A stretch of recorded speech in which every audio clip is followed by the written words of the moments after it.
Thank you. Morning and welcome to this hybrid meeting of the Angus IJB Audit Committee. I would remind all attendees that this meeting is being recorded and webcast live on the Council's YouTube channel. I've agreed the attendance of some members remotely and would remind all remote attendees to mute their microphones when not speaking. For any members of the public watching, please note that all the public committee reports, including details of specific recommendations, are available on the Council's website. So item 1, apologies. Yes, Convener, there's apologies from Kirsty Lee, Chief Social Work Officer, and Christopher Schofield. Thank you. Item number 2, these are declarations of interest. If there's anybody got any conflict of interest with any of the items on today's agenda, please let me know. Indicated. Thank you. So item number 3, we'll move on to 3A to start with. That's the minutes of the committee, this committee, on the 25th of June 2025. So hopefully you've all had a chance to read through it. And I won't go through it page by page, but if anybody has any inaccuracies or points to bring up. Okay, so we're just basically approval as a correct record it's approved. So item number 3B, which is the action log from the 25th of June for noting. Sandy, could you maybe run through these for us, please? Yep, thanks, Chair, and good morning, everybody. There's only a limited number of actions here. We've got 3 actions. A couple of them we've got down as complete because they refer to papers that we will see later on in today's discussion. We've obviously marked these as complete because we are hoping those papers will prove themselves to resolve all these issues. If for some reason we had to undo that, we would do that for the next meeting. The one in the middle, which was about sharing the best value self-assessment, we have completed all that work. If we haven't shared it yet, and I thought we had, but maybe we haven't, I just can't remember right now. If we haven't shared it yet with Audit Committee members, it will be shared in the next few working days. It was just part of our normal cycle of taking this work forward. We have shared it with our external auditors. I think we shared it with them about 10 days ago. And so people like Neil, who's on the call, will have got a copy about 10 days ago. But it's pretty much done. And I say, if people haven't got it already, it will be with them very soon. Thank you for that. Has anybody got any questions or any points to raise? Okay, we'll take them as duly noted. And we'll move on to item number 4, which is the internal audit report, follow-up actions and governance action points. I think that would be Sandy, if you can introduce that. Thank you. Yeah, thanks again, Chair. This is our regular report, and thanks to Mark, who's here today, attending in the room, for his contribution to bring this together. And also, and Jill is aware of this, we have spent a lot of time with the management team trying to close out some actions.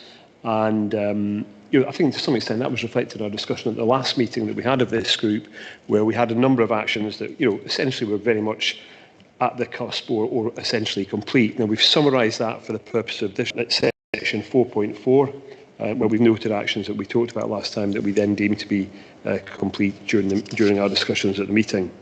I'd like to highlight 2 or 3 things because they may some of them may set the scene for the future, and 1 or 2 of them are obviously intrinsic to the update we're providing today. Section 5.4 is a point I think it's just worth sharing. We historically will rely on lead officers to take individual actions forward, and we will continue to do that on a formal basis.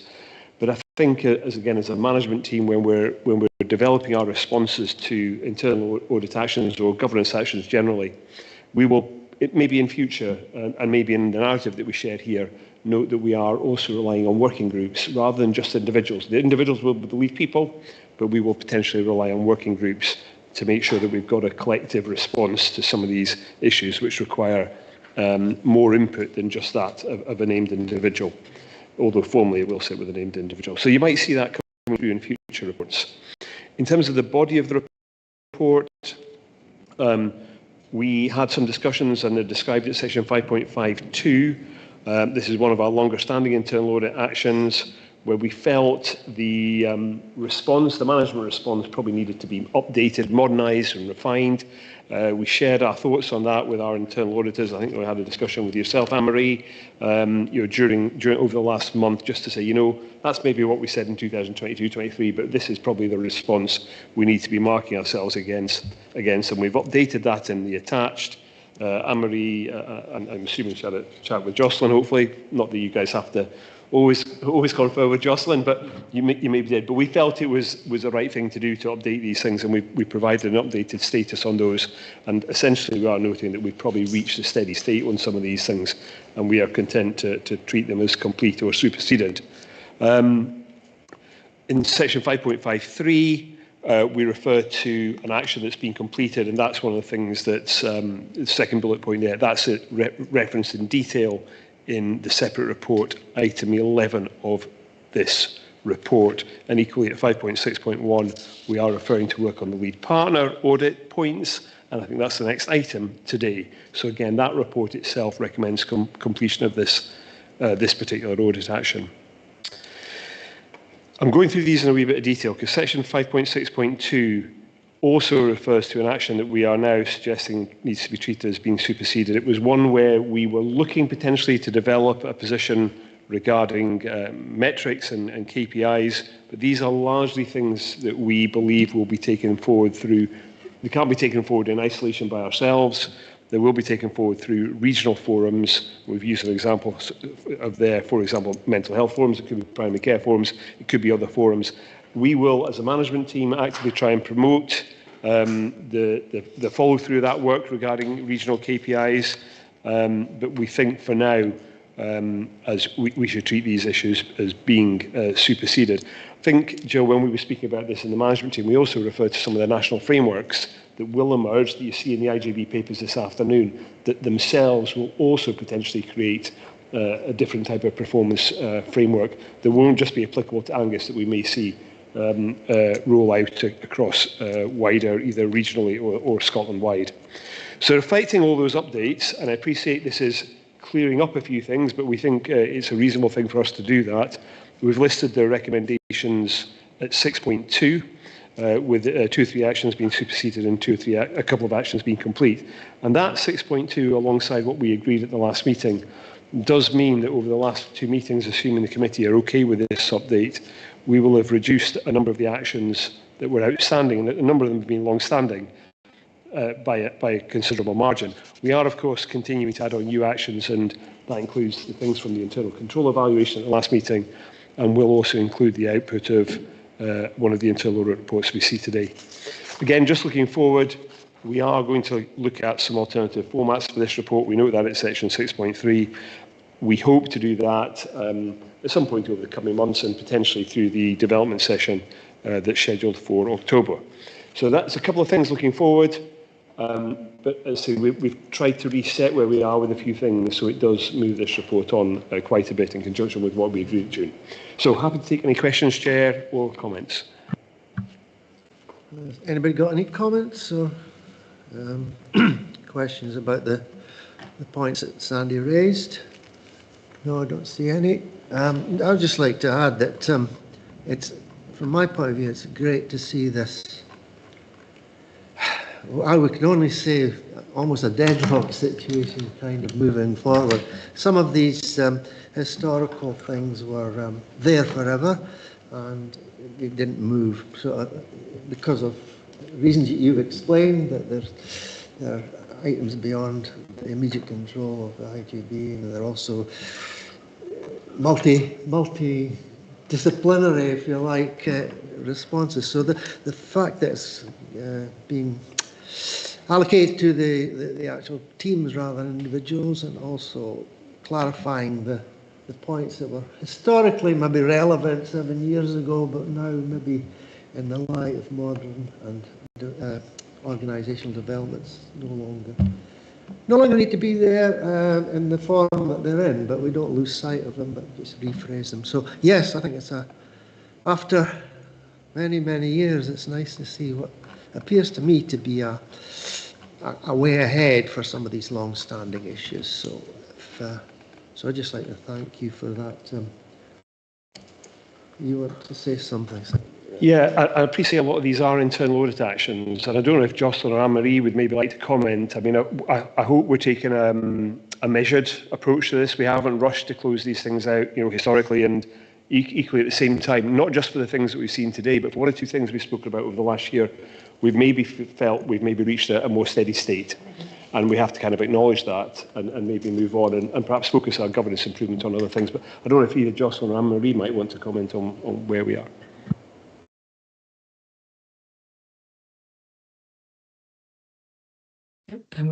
If I could just come in there, Chair, if that's okay. Yeah, I think just to really concur with what Sandy said in terms of an update, it is really good to see things moving on. We don't remove actions, or we don't agree the removal of actions lightly. It's a very robust conversation that we have, but we also need to be practical and understand that circumstances change. And there's no point in having actions there that are no longer relevant. So just to say, I completely support the report and agree with the status that's in there. Thank you. Thank you very much, Jocelyn.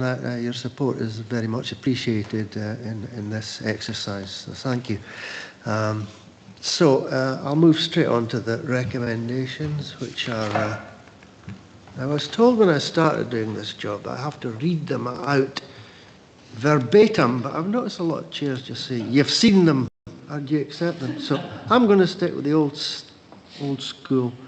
It is recommended that the Integrated Joint Board Audit Committee, 1, notes the report and progress made to date in terms of delivering the planned responses, approves the completion of superseding of actions listed at section 6.2 of the report, and requests that an update on potential alternative formats for internal follow-up action reports be shared with Audit Committee members prior to the next scheduled Audit Committee meeting. Approved. Thank you. Yeah. We'll move on to item number 5, which was referred to by Sandy Slate, and that is the, just read out the title. Get there. Okay, it's the lead partner governance arrangements that you referred to previously. So thank you, Sandy. Chair, Jill's actually going to introduce the session. Yeah. My apologies, Jill. No worries at all. Thank you, Chair. And really delighted to be bringing this report today. I think lead partner arrangements has been a long-standing issue or an area of focus across Tayside, and I'm hoping that what the report does reflect some of the progress that we have tried to make over the last kind of 18 months to strengthen the governance for lead partner services across Tayside. And that's not just for the ones that Angus is the lead partner for, it's for the other integration joint boards as well. So just to pick up on a few key things from the report, we have an established lead partner forum with representation from all 3 of the health and social care partnerships, and part of that work is to do a bit of read across all of the governance domains and having that joined up conversation across Tayside in relation to the lead partner services. And we've also got the internal audit coming up in 25-26 around the lead partner arrangements. So one of the key pieces of work that the forum has been taken forward over the last probably 3 months is the development of an operating framework for lead partner arrangements. And we're hoping to finalise that in the next month or so. From an Angus perspective, we have a lead partner role for Tayside out of hours service, continence, speech and language therapy, and forensic and custody healthcare alongside locality pharmacy. And members of the IJB will remember that we did bring a full report to the IJB in October last year. We have now taken that to all 3 IJBs, December last year for Dundee IJB, and just recently in June to P&K Audit Committee, and that was then shared at their IJB in June also. Perth and Kinross have also just provided their Integration Joint Board with their first lead partner report, and we will add that to our work plan for Angus. So the areas covered include finance, and all three areas will provide a financial position, projections, variances, risk assessments, and they're jointly prepared by the finance teams across all of the partnerships. We do discuss risk and clinical governance, and the annual quality governance reports are now shared across the three health and social care partnerships, care, clinical and professional governance forums. We are taking forward the discussions around performance and proposals developed for consistent performance reporting across all lead partner services as well. That requires a bit of work, but I think it is fair to say that we have made progress in relation to all of the different domains. We are embedding the processes across Tayside. And from an Angus perspective, we have taken a lead over the last year to really provide the administration for the lead partner forum, but that will rotate between Dundee and P&K also. So from an audit perspective, I am hoping that what the report demonstrates is that we have delivered the actions within our control around the outstanding audit action for lead partner arrangements. We also absolutely acknowledge that we've got the future internal audit around that, and that will provide us with more up-to-date information and potentially some further actions that we will progress. So we are asking the committee to note and support the progress made and request the updates via the lead partner report to the IJB as per work plan. Thanks very much for that, Jill. Yeah, I think by the nature of the way that we work, we're all heavily reliant on each other, and lead partnership arrangements, organisation structure is going to definitely be strengthened by this activity. I know that Angus has kind of taken a lead on this, I believe, and in setting up this structure, and hopefully be passing that on to the next chair group, if you like. So yeah, it's been a great piece of work. It strengthens the organisational bonds that we have with different organisations. We wouldn't be able to work independently of each other. So this is real progress. I think it's excellent work. So I'd like to throw that over to Sam.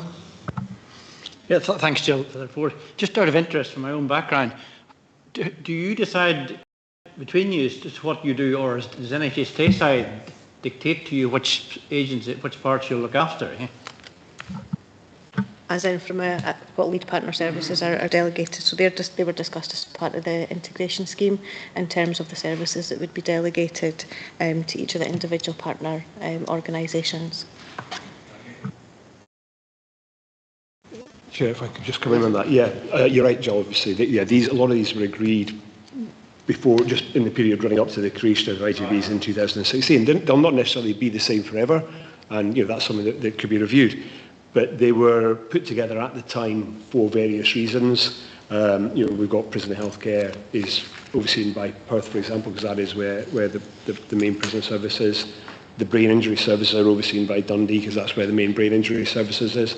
And it also allowed one of the IJBs, in fact us, to concentrate our expertise on primary care services, things like out-of-hours pharmacy and the overall primary care thing. So there tried to be a logical structure regarding that. I think that'll be something that comes up for some kind of discussion, because just because something's in a lead partner arrangement right now doesn't mean it has to stay there forever. And services evolve and may become more locally orientated, or there may, of course, be an increasing regional focus of things. So I think that's the kind of thing you could reasonably, definitely expect to be reviewed, and reasonably expect to see potentially some changes in the future.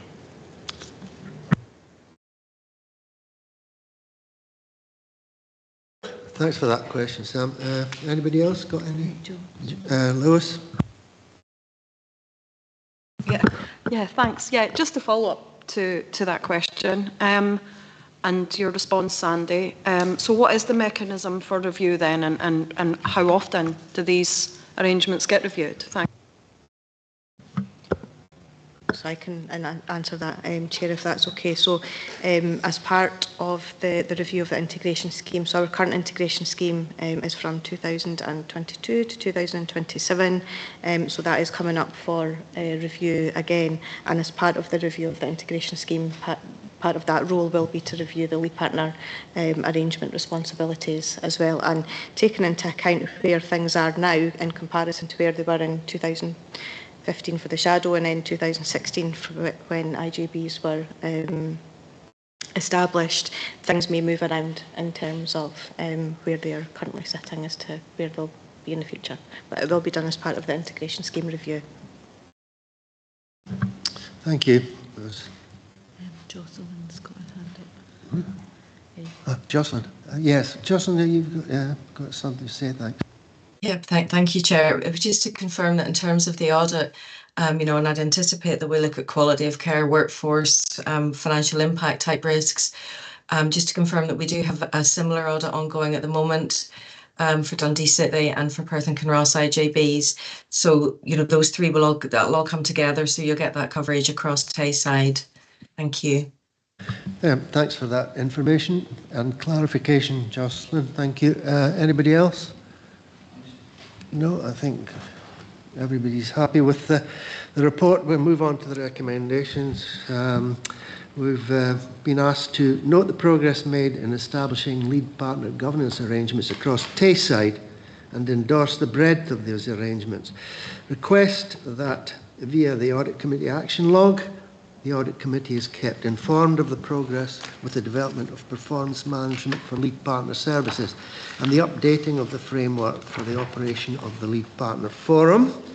Note the first annual update on Angus lead partner services presented in the Integration Joint Board in October 2024. And finally, request continued updates regarding lead partner governance arrangements through the annual Angus Lead Partner Services report to the IJB, as per the IJB's work plan.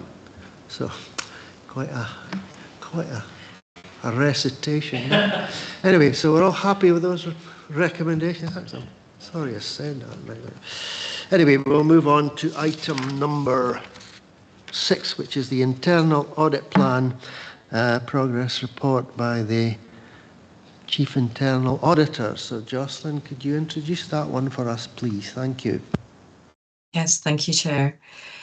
So the report provides an update and completion of the IJB Internal Audit Plan for 24-25. It also summarises relevant partner organisation internal audits, and it also confirms the commencement of the non-discretional items within the 25-26 Internal Audit Plan, which is on the agenda item 7 today for consideration and hopefully approval. The report also provides assurance on the ongoing work to progress the Internal Audit Improvement Action Plan. And as you know, that's to meet the requirements of the Global Internal Audit Standards. It's really just a short summary within this report on that, and that work is reported and monitored in detail by the FTF Internal Audit Partnership Board, and it's also reported in summary to the NHS Tayside Audit and Risk Committee, so we do try not to duplicate that. So in terms of progress with 24-25, that plan is now complete, and a summary of the final audit report that we've just produced on invoice authorisation and processing for home care is at agenda item 8. In terms of reports from partners, there's just one relevant NHS Tayside report, which is the annual report for 24-25, and that provided reasonable assurance. So the main points are summarised here. It's still quite lengthy, actually. There are quite a few relevant points, but the full report is available to members on the NHS Tayside website, so you'll be able to pick it up there if you so wish. There are 5 Angus Council reports that were relevant for this progress report. One of those provided comprehensive assurance and 4 of them provided substantial assurance. If there are any questions on those, I'm happy to take them back to that team and report back on them. And finally, there's a summary of the main points from a recent Perth and Kinross IJB report on premises and property. that was issued on the 9th of June this year.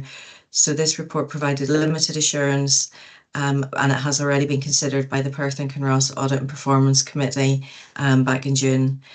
So I'm happy to answer any questions on the progress report. I don't think there's anything else to highlight, and just take you back to the recommendations at section 1. Thank you. Thank you very much, Jocelyn, for that. Before I put it out to the floor and for questions, a question about the Perth and Kinross premises and property risk. What particular properties are we referring to in this? Is it GPs or is it everything? Thank you. Thank you, Chair. I'm actually going to refer that one to Anne-Marie, if that's okay, because she was really involved in the detail of that audit. If that's okay, Anne-Marie. Yeah. So we're not necessarily referring to specific properties as part of the audit, but it was overarching arrangements around articulating property needs and progressing what needed to be progressed within the HSCP alongside its partners. Does that answer your question, Chair? Kind of, yeah. Sorry, yeah. It's not a specific. It's not a specific property as such, but just. Yeah. The audit was focused. Sorry, the audit was focused around the risk around property and premises that the IJB had identified itself, and the controls around mitigating that risk. Right. Thanks. Right, has anybody else got any issues with that? It's a pretty straightforward, self-explanatory report, well presented. Sandy, you've got some points you want to add. Thank you. Yeah, Chair, and it is regarding that Perth and Kinross report, and it's helpful the internal auditors have included that. I think we haven't spoken about this, Jill and I haven't spoken about this, but I think that is one that we will reflect on. We have obviously similar issues. We have property issues, whether general practice, community hospitals, resource centres or daycare facilities, we have premise issues. We are linked into NHS Tayside groups, whether that's a regional NHS Tayside asset management group or the particular primary care GP premises group, and we obviously have an ability to link in with Angus Council's capital planning, for example. But it will be, we will make a point of reviewing the detail of that report, Anne-Marie, and just reflecting on that one locally. I think that's fair to say, isn't it? Yeah. Thank you. Yeah, thanks for that clarification, Sandy. I don't see any other hands up or anybody wanting to speak, so I'll move on to straight on to the recommendations. And it's recommended that the Integration Joint Board Audit Committee note the work undertaken relating to the 24-25 internal audit plan and progress with the 25-26 plan, and note the update provided on the global internal audit standards development work. Thank you. Approved. Thank you. Move on to item number 7, page 33. And that is the annual internal audit plan for next year. And again, that's the Chief Internal Auditor, Jocelyn, if you could introduce that, please. Thank you. Yes, thank you, Chair. Yep, so as you said, this is the proposed internal audit plan for 25-26 and our revised internal audit charter. Both of these are coming to you for approval and in compliance with global internal audit standards. So starting with the proposed plan for 25-26, section 3 of the report describes the requirements under GIAS for audit planning. We have 40 days allocated in 25-26, and those days will be provided jointly by the NHS Tayside and the Angus Council Internal Audit Services teams. So as I said in the last item, we have ongoing work on planning, which is now complete, and the audit management time. We also always, as a standard, produce an annual report. And in addition to those, we propose providing you with 2 standalone audits. So members have already electronically agreed the review of lead partner services, as we've just referred to in the earlier item. And we also propose inclusion of an internal control evaluation to support our annual audit work. And this committee's talked before about the benefit of that audit and the timing of it, and making sure that we do that in a timely fashion earlier in the year.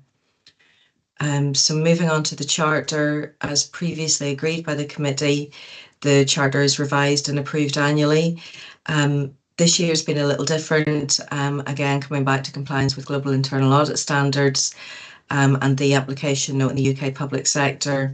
So it's quite a thorough update to ensure compliance with GAIAS and also to incorporate recommendations from our March 25 external quality assessment of internal audit.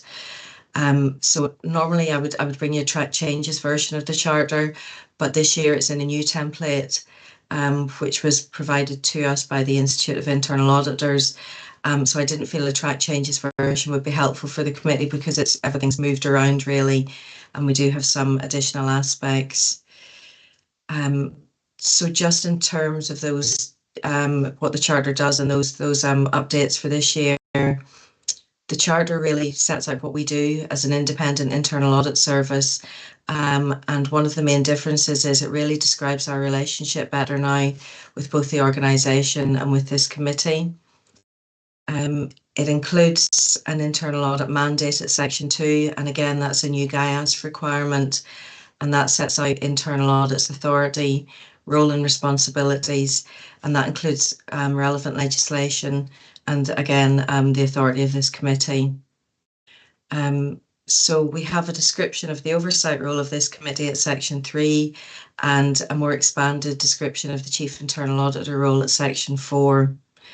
The only other two things I wanted to point out were that also within Section 4, the Charter describes the Quality Assurance and Improvement Programme.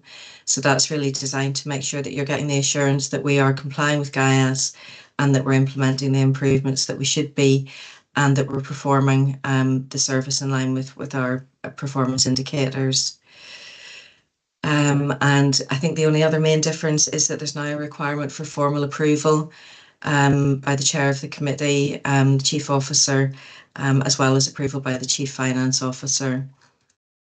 So that's quite a whistle-stop tour of the Charter. I'm aware it's quite a lengthy document.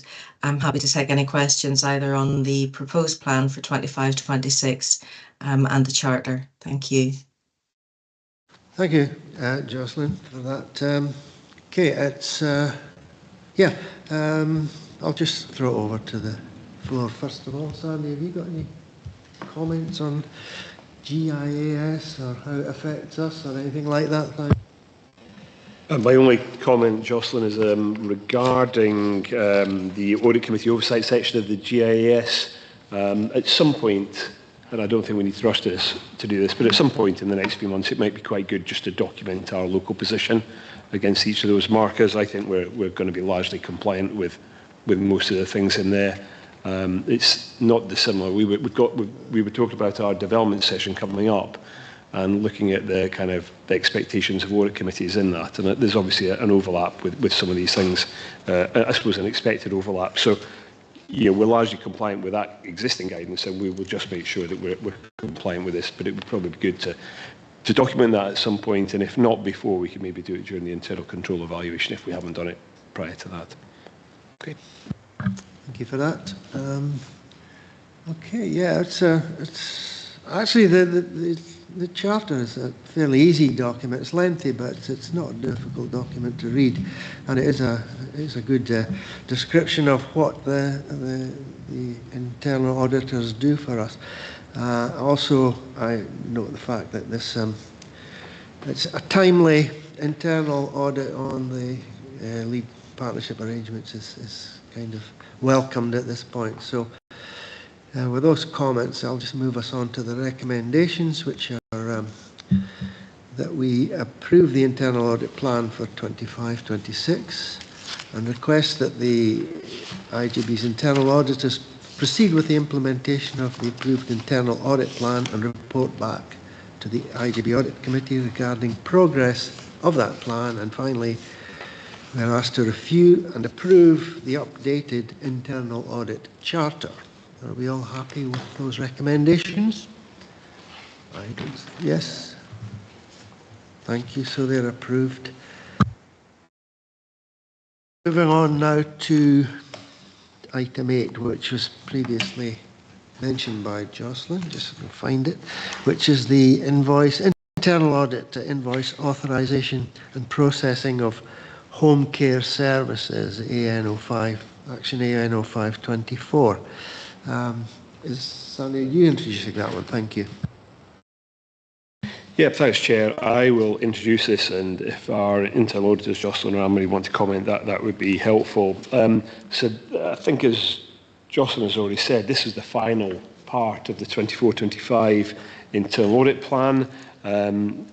This audit was actually a late amendment to our internal audit plan for last year. I think we changed it about Christmas or very early in the new year. And that was because we felt there was benefit in having an internal audit around this subject of invoice authorisation and processing. And we asked our internal auditors to undertake this audit on an advisory basis.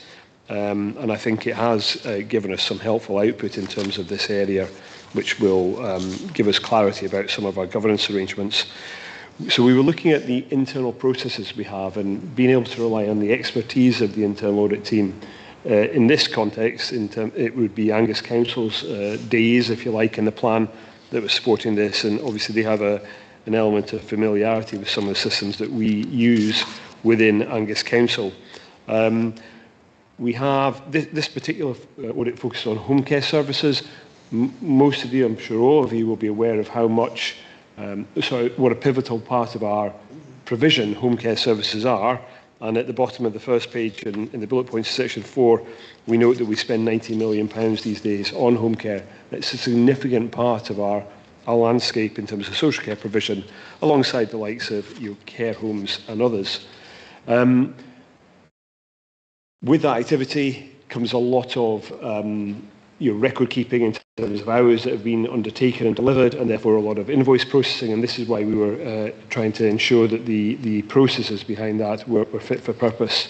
The audit has given us a good understanding of where we are, and you can see the summary sections under the proposals. There is a recommendation that we can take reasonable assurance of where we are, and there's a generally sound system of governance, risk management and control in place. However, and this is what is the most helpful thing, there are a number of recommendations for us to go forward to improve these arrangements that we have a bit further.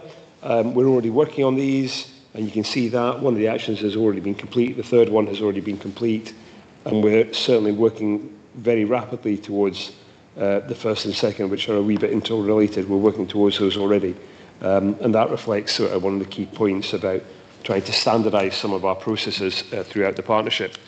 The key issues that were raised in the report were regarding moving to this is covered in section 5 of the report, were regarding moving away from what we had as some inconsistent practices that had emerged incrementally, probably during a period of growth in our home care delivery, because we have increased that provision markedly in the last 6 or 7 years, and we maybe saw some inconsistent practices come into the system or creep into the system during COVID, but this audit gives us a chance to reset those. The audit also flagged up some issues regarding data quality, and we are working on that and looking at some of our the way we have mitigations around some of those. So we are working on that as well. And it has flagged up 1 or 2 governance issues, which is looking at things like terms of reference, which is the 4th and final recommendation. So I am grateful for the fact we were able to amend the internal audit plan this year. And I think this audit output gives us some reassurance about where we are, but some good pointers for the way ahead in terms of tightening things up. So that was my main comments and a quick summary of how I perceive this, but I'm happy for either Anne-Marie or Jocelyn to maybe contribute a wee bit more. Jocelyn? Yep, thanks, Andy, and thank you, Chair. Yeah, I think just to say that I think this was a really, I hope it was a really helpful audit. We do have governance aspects, but we also went out and looked at some of those key systems and processes. and it's good sometimes just to be able to provide assurance that they're operating as you would expect. So the only other thing I would say is just to thank Kathy and her team, because they did all the field work in this audit.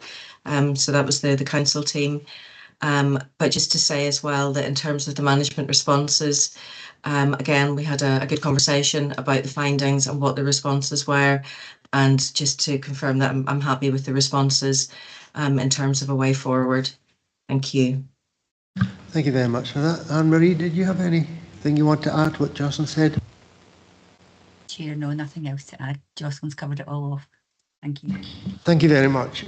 Yeah, this is great. I mean, okay, I'm always acutely conscious. As an audit committee, we're not engaged in operational activities. However, you can't get away from them, and I think this is an excellent example of where an audit will potentially improve the service for our service users, and a very, very important and large part of our service provision. So it's nice to see an example like this where there's something tangible that you can see that comes out of this. So yeah, thanks to everybody that was involved in this internal audit, both internally and externally.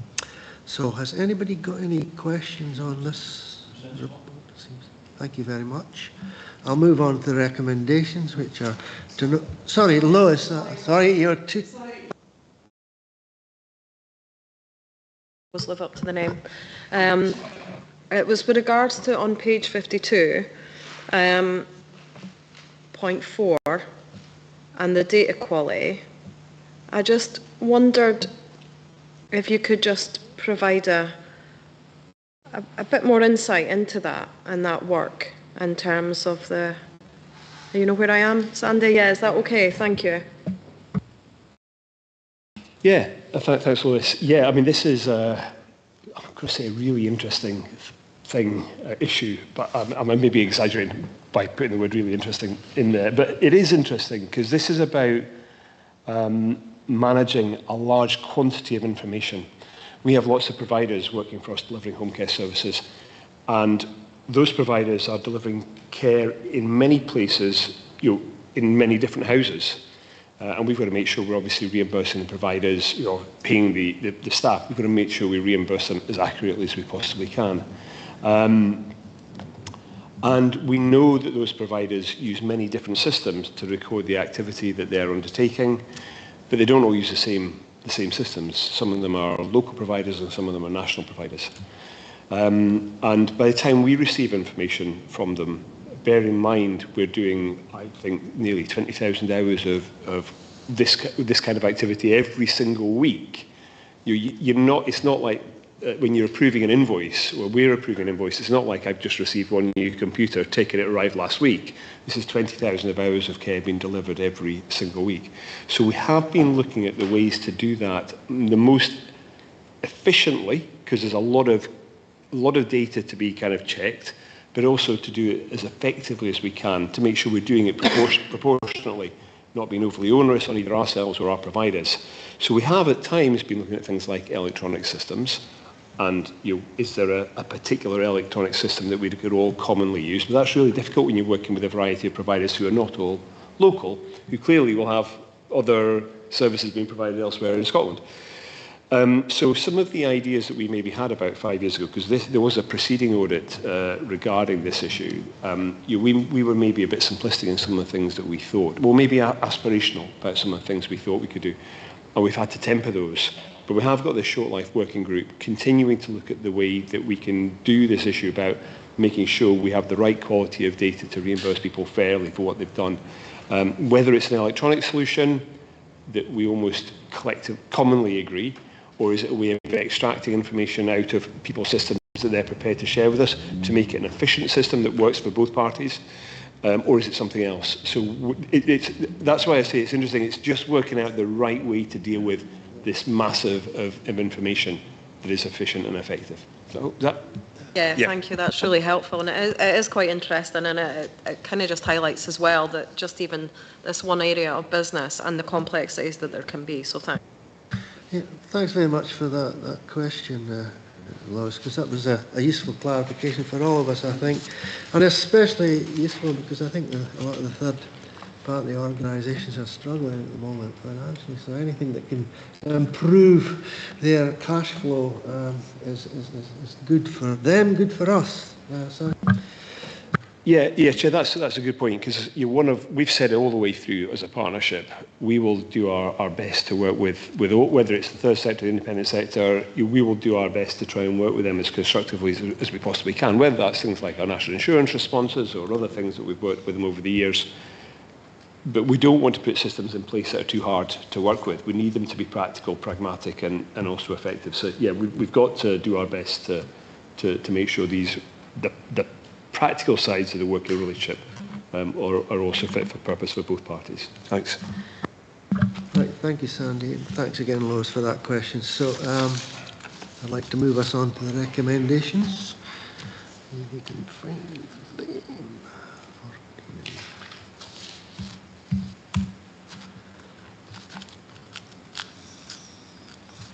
Okay, we've been asked to note the summary of the output of the internal audit report as described, and that the audit opinion of the level of assurance is described as reasonable assurance, and note the key findings listed in the Appendix 1 and support the agreed management actions. That's straightforward, thank you. So I've got one item before we move on to the final part of the business, which is item number 9, which is the date of the next meeting, which will be the next hybrid meeting, which will be on Wednesday, the 17th of December, 2025 at 11:30. And Sandy's going to say that there's more than that. I know you're always looking for an extra audit meeting. And I don't know if Neil wants to give us or can give us an update about where we are with our external audit of our annual accounts, but we've spoken with Neil and our external auditors, and we've spoken before this group that we will probably have to have an additional meeting of the audit committee in October. We're not quite sure when. It just depends how quickly the external audit process works. And I'm not going to actually put Neil on the spot. I would draw putting Neil on the spot there in terms of when that might happen, because a lot of the answer to that will depend on how many things come out of the internal audit that we actually are partly or will be responsible for responding to. So we'll be as clear as we can be with the audit committee members about when that extra meeting will be. Thanks. Yes, I think we've all been fairly well cited on that requirement through the months. We knew this was coming, but this is the next official scheduled meeting is as stated, given the proviso that there will be a short one to approve the annual accounts. Okay, so thank you. Now I've got to say something here. The Angus Integration Joint Board Audit voting members are asked to consider, in terms of the board's standing order 11.2, whether the public and press should be excluded during consideration of item 10. Sorry, 11. So as to avoid the disclosure of information which is exempt in terms of Part 1 of Schedule 7A of the Local Government Scotland Act 1973. If agreed, prior to stopping the live stream, item 11 is the last item on the agenda, which will be heard in private. This will draw a close to the meeting, and we will not return to the live stream on the close of business. Are we agreed? Lois? Sorry, I don't want to disrupt the meeting, but I do always like to just have clarity as to why we have a green paper, because obviously the more open and transparent we can be, but I appreciate sometimes there are sensitivities. Thanks. Is that something you can clarify, Sandy? Thank you. Yeah, thanks, Chair. Thanks, Lewis. Yeah, it's a fair question, and on the published papers we put a reference to it, but the section that is pertinent to why is at section 5.2.1 of the paper, and that's because in this paper that we're hopefully going to be able to share today, we are including information that provides governance reassurance from NHST side, and their own the information that they are sharing with us is currently shared with us in confidence, because they themselves have not been able to yet put this out into the public domain because of the procedures that they have to go through with regard to their own annual accounts. So it's a function of the information that we're collating here, and we've been asked to share this privately because of their own situation. Is that okay? Yeah, thanks. I think it's also helpful as well if there is anybody tuned in and wonders why we're going and maybe haven't picked that up within the papers. Thanks. Absolutely agree with you. Thanks. Anne-Marie has her. Anne-Marie's got her. You want to ask a question, Anne-Marie? It was just to add to what Sandy was saying. The reason for that, the explanation from Sandy, is that's a requirement on NHS side from the Scottish Government, and it applies to every health board in Scotland around the publication of their annual report and accounts. They can only go into the public domain once they've been laid before Parliament, which is typically around the autumn of every year. So it's not something that NHS Tayside has requested in its own regard. It's a national expectation or requirement.